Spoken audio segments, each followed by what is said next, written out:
The NASA Files, when Julio Iglesias almost became an astronaut. The year was 1974. As the world watched the final Apollo missions conclude and the space shuttle program take its first tentative steps toward reality, a secret meeting was taking place in a windowless conference room deep within NASA's Johnson Space Center. Around a polished table sat some of the most brilliant minds in aerospace engineering, along with one unexpected participant, a Spanish singer whose voice had begun conquering hearts around the world. Julio Iglesias had come to Houston not to perform, but to discuss something that would have seemed like science fiction to his millions of fans. NASA was proposing to make him the world's first musical astronaut, a cultural ambassador who would literally take human artistry to the stars and prove that beauty could flourish even in the hostile vacuum of space. What happened over the next 4 years would remain classified for decades, buried in files marked top secret and locked away in vaults that few people knew existed. This is the story of how a romantic ballad singer almost became humanity's messenger to the cosmos, and why the mission that could have changed both music and space exploration was ultimately deemed too dangerous to complete. Dr. Marcus Webb had always been different from his fellow NASA administrators. While his colleagues focused on the technical challenges of getting humans to space and bringing them back safely, Webb understood that space exploration was ultimately about more than survival. It was about carrying the best of human culture beyond the boundaries of Earth. As Director of International Relations for NASA, Webb had watched the space program struggle with public relations throughout the early 1970s. The moon landings had captured the world's imagination, but as the Apollo program ended, public interest in space exploration was waning. Americans were dealing with economic recession, political scandal, and social upheaval. Space seemed like an expensive luxury that the country could no longer afford. But Webb had a vision that went far beyond rockets and lunar samples. He believed that space exploration could serve as a bridge between nations, cultures, and ideologies. If astronauts could carry messages of peace and beauty to the stars, perhaps they could also bring nations together on Earth. The idea crystallized for Webb one evening in 1973, as he listened to a Julio Iglesias album in his suburban Houston home. The Spanish singer's voice seemed to transcend every barrier, linguistic, cultural, generational. His music spoke to something universal in the human experience, something that could theoretically resonate with any civilization, terrestrial or otherwise. What if, Webb wondered aloud to his wife over dinner, we could send that voice to space? What if we could prove that human artistry can flourish anywhere in the universe? The concept seemed impossible, but Webb was not a man easily deterred by impossibility. He had helped plan the Apollo missions, and knew that the most audacious dreams often became tomorrow's realities. By morning, he was already sketching out what would become Project Harmony, NASA's most unusual and secretive cultural experiment. Webb spent months developing his proposal, working with engineers, psychologists, and cultural experts to create a mission profile that seemed simultaneously visionary and achievable. The basic concept was elegant in its ambition: send a world-renowned artist to the newly planned space station for a 2-week cultural mission that would include the first musical performance broadcast live from orbit. The scientific justification was compelling. How would human creativity function in zero gravity? Could artistic expression serve as a psychological anchor for long-duration spaceflight? Would music resonate differently in the artificial atmosphere of a space station? These were questions that would eventually become crucial as humans ventured toward Mars and beyond. But the real motivation was diplomatic. The mid-1970s were a time of global tension, with the Cold War casting shadows over international cooperation. If an artist beloved worldwide could perform in space, broadcast to every nation on Earth simultaneously, it could serve as a powerful symbol of human unity transcending political boundaries. Webb's choice of Julio Iglesias was strategic as well as aesthetic. The Spanish singer was politically neutral, not American or Soviet, but European. His music appealed across cultural lines, and his personal story of overcoming adversity resonated with universal themes of resilience and hope. When Webb finally presented Project Harmony to NASA leadership, in early 1974, the reaction was mixed but intrigued. Administrator James Fletcher was skeptical about the technical challenges and costs, but he understood the potential public relations benefits. If successful, the mission could reinvigorate public interest in space exploration and demonstrate NASA's commitment to peaceful international cooperation. Dr. Webb, Fletcher said after reviewing the proposal, this is either the most brilliant idea in NASA's history or the most ridiculous. Let's find out which. Julio Iglesias was performing at the London Palladium when the call came. His manager, Dr. Julio Iglesias Sr., took the message from someone claiming to represent the United States government, requesting a confidential meeting about a unique opportunity for international cultural cooperation. The initial request was so vague that Julio almost dismissed it as a publicity stunt. But the caller provided authentication codes that, when verified through Spanish diplomatic channels, confirmed that this was a legitimate approach from NASA's highest levels. The meeting was arranged for late May 1974, during Julio's brief break between European and American tours. He flew to Houston under cover of a recording industry conference, accompanied only by his father and his most trusted security advisor. Dr. Webb met them personally at Houston Intercontinental Airport, driving them in an unmarked government vehicle to Johnson Space Center's most secure facility. The ride through the sprawling complex was like entering a science fiction movie. Massive rocket engines under construction, astronauts in training, mission control centers that looked like something from the distant future. Senor Iglesias, Webb began once they were seated in his office, what I'm about to propose will sound impossible, but I want you to consider it seriously because it could change both your career and human history. The presentation took 3 hours. Webb outlined the technical aspects of the mission, the cultural significance, and the unprecedented opportunity to become the first artist to perform in space. He showed Julio preliminary designs for zero-gravity musical instruments, discussed the acoustic properties of space station environments, and explained how the mission could serve as a bridge between nations. Julio listened with growing fascination and mounting disbelief. Dr. Webb, he finally said, "Are you seriously asking me to become an astronaut?" "I'm asking you to become something more than an astronaut," Webb replied. "I'm asking you to become humanity's first cultural ambassador to space. Someone who can prove that beauty and artistry can flourish anywhere human beings dare to venture." Julio returned to Madrid with his head spinning and a stack of classified documents that outlined the most audacious career opportunity imaginable. The technical challenges were enormous. He would need to complete full astronaut training, master complex life support systems, and learn to perform music in the alien environment of zero gravity. The personal risks were equally daunting. Space travel in 1974 was still inherently dangerous, with limited backup systems and rescue options.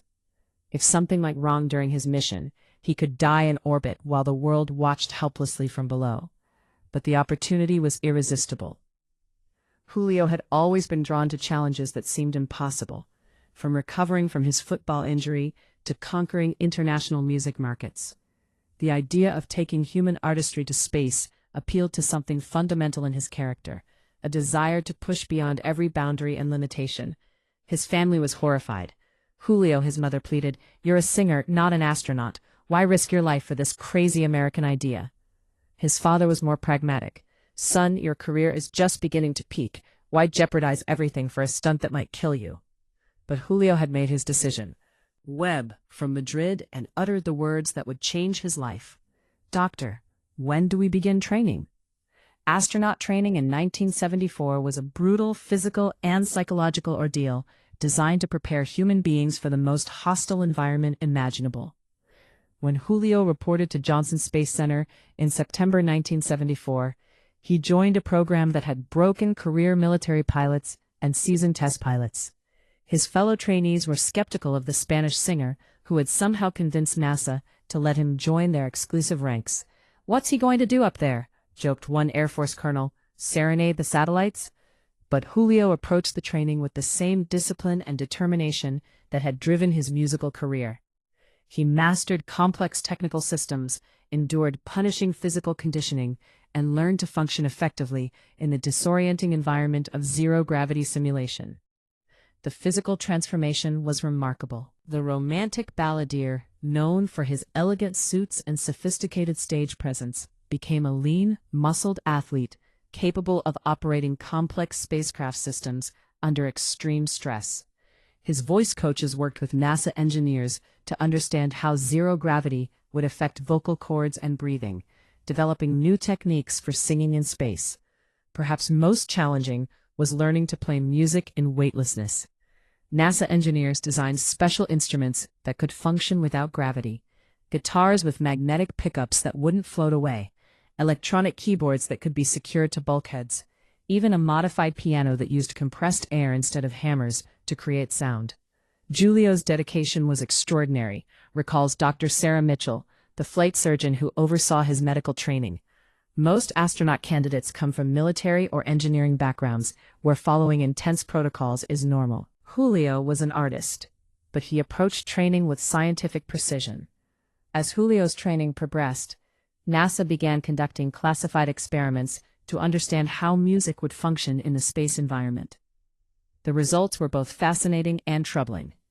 In zero-gravity simulation chambers, Julio discovered that singing required completely different breathing techniques. Without gravity to help air circulation in the lungs, maintaining vocal control demanded new muscular coordination.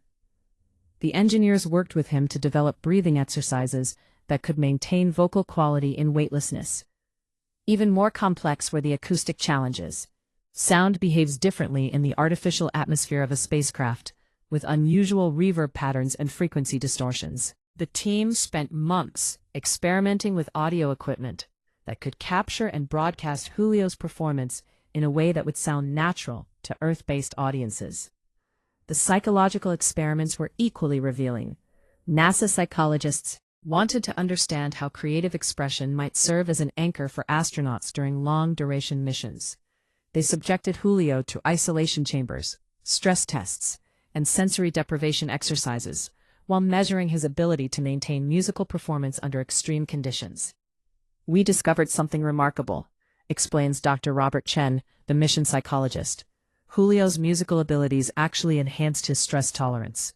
When faced with emergency simulations, he could maintain calm focus by mentally rehearsing songs. Music became a form of meditation that improved his technical performance. By late 1976, Project Harmony had evolved into a comprehensive mission plan that would make Julio the first artist astronaut in human history. The mission profile was ambitious, beyond anything NASA had previously attempted for cultural purposes. Phase 1 would involve Julio joining the crew of Skylab 5, a planned space station mission scheduled for early 1978. He would spend 2 weeks in orbit, conducting various experiments while adapting his musical abilities to the space environment. Phase 2 would culminate in a live concert broadcast simultaneously to every nation on Earth. Using experimental communication satellites, the performance would reach an estimated global audience of 500 million people, the largest concert audience in human history. The technical challenges were staggering. Engineers had to design portable recording equipment that could function reliably in zero gravity, create lighting systems that would work in the space station's cramped quarters, and develop communication protocols that could handle real-time audio transmission across vast distances. The cultural impact could be revolutionary. Never before had a single artistic performance reached such a massive, diverse audience. The concert could serve as a demonstration of human creativity, transcending all earthly boundaries, political, cultural, and physical. As Project Harmony neared operational status, it attracted attention from government agencies that had not been involved in the original planning. The CIA expressed concerns about security implications of broadcasting American space technology capabilities to potentially hostile nations. The State Department worried about diplomatic complications if the mission failed dramatically in public view. Most problematically, Soviet space officials learned about the project through intelligence channels and demanded equal treatment for their own cultural representatives. The mission that had been conceived as a unifying global event suddenly became entangled in Cold War politics. "We're not sending up some American propagandist," declared Soviet space program director Vladimir Petrov in a heated diplomatic exchange. "If you're going to conduct cultural missions, "We demand equal access for Soviet artists." The diplomatic crisis threatened to derail the entire project. NASA found itself caught between competing political pressures, technical challenges, and a timeline that was becoming increasingly impossible to maintain. Dr. Webb fought desperately to save his vision. "This mission represents everything positive about human space exploration," he argued in heated meetings with NASA leadership. "We're proving that space belongs to all humanity, not just to competing political systems." But by late 1977, the political complications had become overwhelming. The Carter administration, dealing with numerous international crises, decided that Project Harmony represented an unnecessary diplomatic risk during an already tense period of superpower relations. The end came suddenly and without ceremony. On a cold February morning in 1978, Julio received a phone call at his Houston apartment, informing him that Project Harmony had been indefinitely postponed due to technical and budgetary considerations. The official explanation was bureaucratic and bloodless, but Julio understood the real reasons.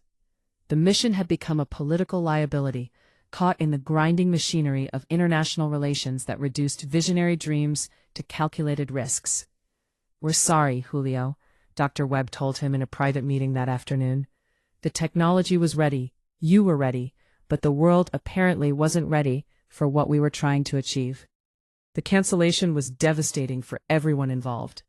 Julio had spent 3.5 years preparing for what would have been the defining moment of his career.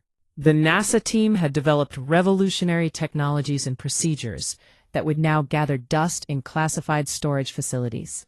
Most tragically, the world lost an opportunity to witness something unprecedented, a demonstration that human creativity could flourish anywhere in the universe, that beauty and artistry were not bound by the gravitational pull of any single planet.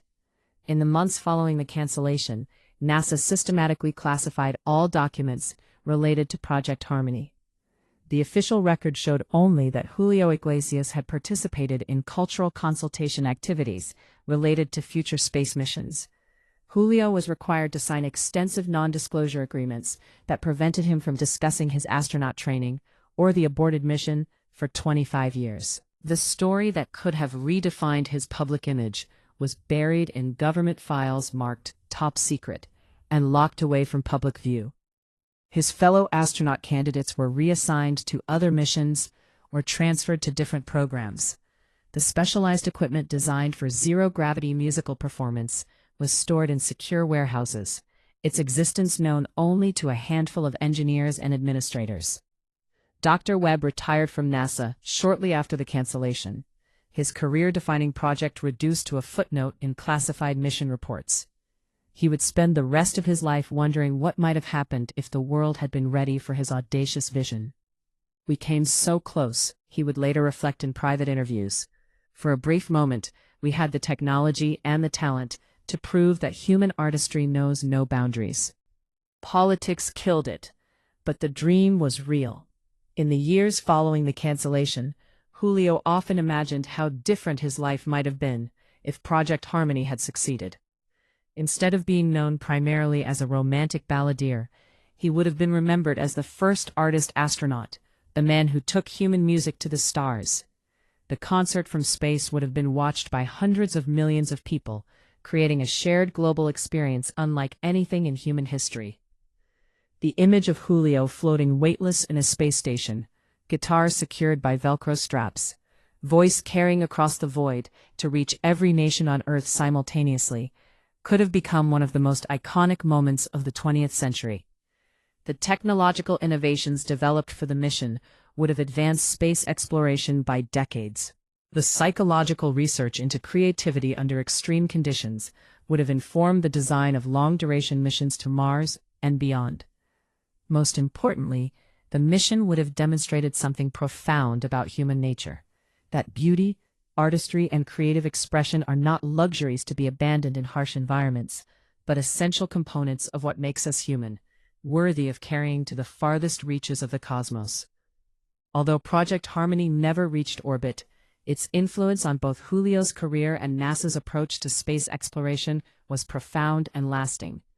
The physical conditioning and mental discipline required for astronaut training enhanced Julio's stamina and focus as a performer, contributing to his ability to maintain grueling international tour schedules for decades. The technical challenges of performing music in space led to innovations in audio engineering that improved concert sound systems and recording technology. Several patents developed for the project later found commercial applications in the music industry. NASA quietly incorporated lessons from Project Harmony into later missions. The psychological research into creativity under stress influenced astronaut selection criteria and training protocols for long-duration flights. When the International Space Station began hosting cultural events decades later, the procedures drew heavily on work originally done for Julio's mission. In 1995, 17 years after the mission's cancellation, portions of the Project Harmony files were declassified as part of a broader release of Cold War-era documents.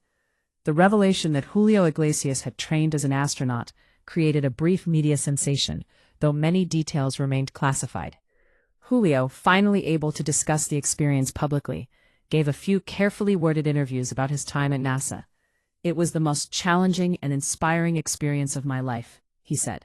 "For 4 years, I lived in the future, preparing to take human music to places it had never been before." The interviews sparked renewed interest in the intersection of arts and space exploration. Music journalists and space enthusiasts began investigating the full scope of what had been planned, though key technical details remained locked in classified files. Dr. Webb, by then in his 80s, was finally able to discuss his vision publicly. "We proved that it was possible," he said in a 2003 interview. "The technology worked, Julio was ready, and for a brief moment, we held the future in our hands. Politics killed it, but the dream survives." In recent years, as space exploration has become increasingly commercialized and international, many of the ideas behind Project Harmony have been vindicated. Private companies regularly send civilians to space. The International Space Station hosts cultural events, and there is growing recognition that long-duration space missions will require attention to psychological and cultural needs, not just technical requirements. Musicians have performed on the ISS, artists have created works in zero gravity, and space tourism has begun to make orbit accessible to non-professional astronauts. The vision that seemed impossibly audacious in 1974 has become routine reality. Julio was just ahead of his time, reflects current NASA Administrator Dr. Lisa Martinez. "What seemed like an impossible dream 40 years ago is now part of our standard mission planning. We understand now that human space exploration isn't just about survival. It's about carrying the best of human culture beyond Earth." Today, at the age of 80, Julio Iglesias still occasionally looks up at the night sky and wonders what might have been. The stars that once seemed within reach now serve as reminders of a dream that came tantalizingly close to reality. His voice, which was once scheduled to echo across the cosmos, remains earthbound but no less powerful for being confined to terrestrial venues. The songs that would have been humanity's first musical message to the universe continue to touch hearts across every continent, proving that artistry can transcend boundaries even when it cannot transcend gravity. The classified files from Project Harmony remain in secure storage, a testament to a moment when human imagination reached toward the infinite. The training equipment, the specialized instruments, the procedures for zero-gravity performance, all await a future mission that may someday complete what was started decades ago. In the final analysis, Project Harmony represents something precious and rare in human history, a moment when vision temporarily overcame caution, when the impossible seemed achievable, and when the boundaries between art and science dissolved in service of something greater than either could accomplish alone. Julio Iglesias may never have sung in space, but his willingness to reach for the stars expanded the definition of what it means to be human. His 3.5 years of astronaut training proved that artists are capable of mastering any challenge in service of their vision, while his ultimately earthbound career proved that beauty needs no spacecraft to touch hearts across every boundary that divides humanity. The mission that never happened remains one of the most audacious dreams in the history of space exploration, a reminder that the greatest achievements often begin with someone willing to imagine the impossible and dedicate their life to making it real. Somewhere in the vast expanse of space, the song that Julio would have sung continues to echo in potential, waiting for a future generation brave enough to carry human artistry to the stars and prove once and for all that beauty belongs wherever human beings dare to venture. The space program lost a cultural ambassador, but the universe gained something perhaps even more valuable: proof that the human spirit recognizes no limits, acknowledges no boundaries. Always reach toward beauty, truth, and connection, whether in earthbound concert halls or in the infinite cathedral of space itself.